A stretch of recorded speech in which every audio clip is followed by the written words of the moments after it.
Walking in the woods, a young man sees another young man about to take a swim. At this moment, we know he's become infatuated. 2015's Departure is what I feel like is an overlooked gay movie gem. Released by Wolf Video, the film is about a young man, Elliot, and his mother as they clean up their summer house before selling it. The mother and father's relationship seems to be at a breaking point, all while Elliot starts a new friendship with a young man in town.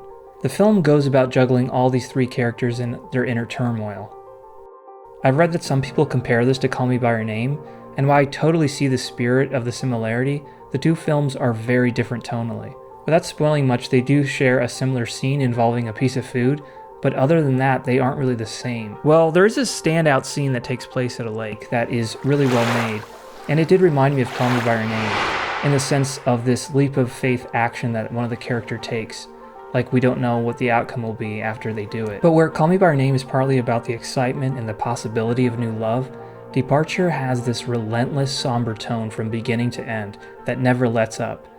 It's also incredibly slowly paced, which I tend to like, but in contrast to Call Me By Your Name, all the characters in Departure are completely in this volatile state of despair.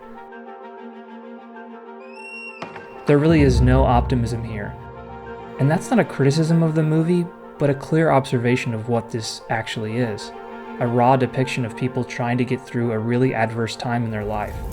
Everyone in this film gives such great performances.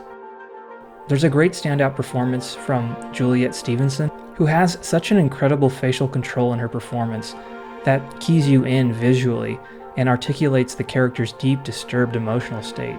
I mean, there are times that I felt like this film was about to turn into an Ari Aster horror film, but it holds back from being any sort of genre piece for a more subdued look at the nature of stress and change. So like I said, this is not a feel-good movie. It is a coming-of-age story, but it's more of a snapshot into these people's lives and all the despair that they're currently going through. And I felt like despite all that's being thrown at them throughout the film, that they will make it through this time and they'll look back on it as being their rock bottom. But what's great about this film is that it's not trying to give you any sense of false optimism, that things will always get better in the end, but instead I think it's trying to say that sometimes life can be a crap storm of chaos and depression, but despite all of this, we somehow manage to carry on.